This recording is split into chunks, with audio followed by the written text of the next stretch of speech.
Good morning. Gaoza. I'm learning, little by little, I'm learning.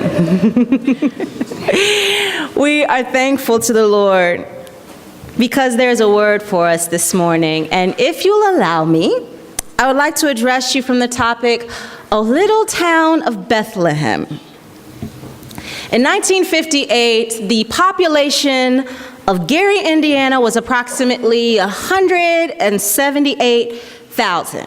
That's a respectable population for an industrial town in 1960s America, but it still very much qualified Gary as a small town. Gary, Indiana was the kind of place where everyone knew everyone else. You come from a place like that? I do.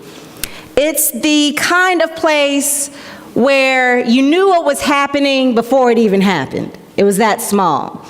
And it didn't have a big name like Chicago, however, and if you were outside of Indiana, you probably had never even heard of it. It was just little old Gary, Indiana. That same year, 1958, a couple would welcome into the world their 8th child. Now, I think by the time you get to number 8, things are a little de rigueur. Maybe it's not quite as monumentous as the first one, but you still love them. But by 8, you probably have the hang of child rearing. And it's interesting that 8 is a number of new beginnings spiritually. Anything after 7, which is completion, is considered something new. So something indeed was new with this 8th child.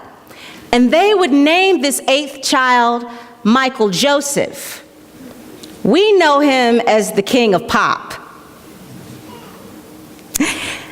The unincorporated town of Nutbush, Tennessee, currently, today, has a population of under 300 people. We can fit the entire city in this sanctuary, amen. And in 1939, it had even fewer people than that. Now that same year, a little girl named Anna Mae was born. And she was born in this sleepy little unincorporated town in western Tennessee that nobody had ever heard of until she grew up and changed her name to Tina and made a song about it. Oh, by the way, she's known today as the queen of rock and roll. The biggest, most influential, and most unforgettable things often happen in the smallest of places. In small towns, nobody can find on a map. In small towns that have one traffic light. In remote corners of the world. In tiny island nations in the Pacific. God has an affinity for the humble. God has an affinity for what many people forget, which is why God will often do his best work in the smallest of places. And God's magnum opus, his masterpiece, was started in a little town called Bethlehem, where a king would be born. Micah's oracle describes a time when Israel was under siege by the Assyrian army. And at the time, the Lord's judgment had been upon the people of Israel for their disobedience, for their rebellion.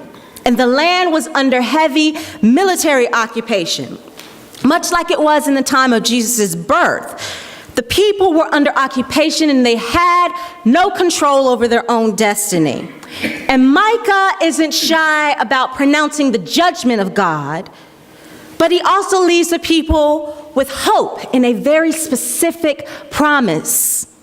God intended not to leave the people in shambles, but was soon going to gather a remnant of the people and reestablish the royal line of David.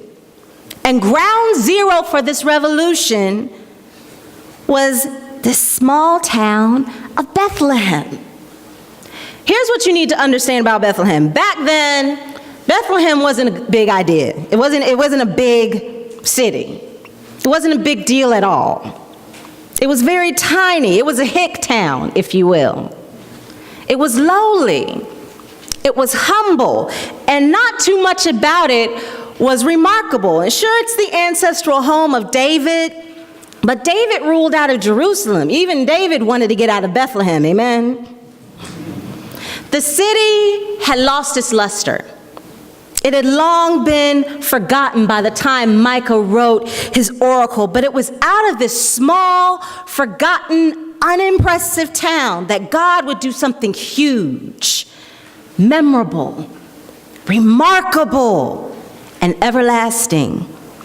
But you, O Bethehem of Ephrathah, who are one of the little clans of Judah, from you shall come forth for me one who is to rule in Israel, whose origin is from old, from ancient days.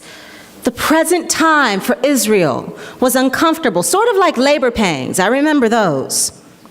But soon will be born the one of peace, who would establish once and for all God's kingdom and return those who belong to God back to Israel.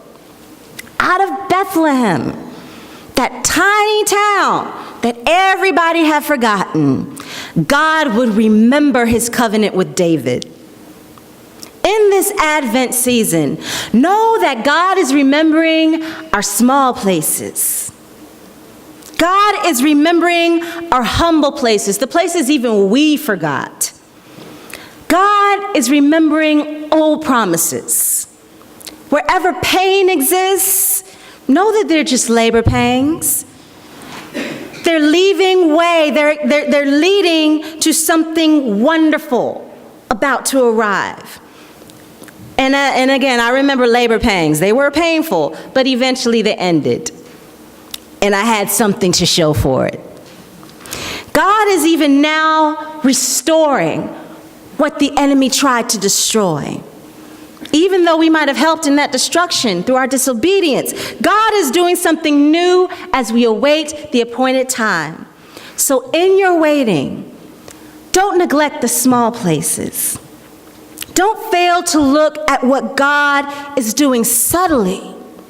The changes are often as unassuming as their origins. When Jesus was finally born, it wasn't to great fanfare. It was in a barn. It was in a manger. Hardly the presidential suite. It was to a family of modest means. It was in a manner that almost nobody would have noticed. What God is doing is not very far off, but we have to be open to it. We have to keep our eyes peeled. Be open in this Advent season to God's new thing.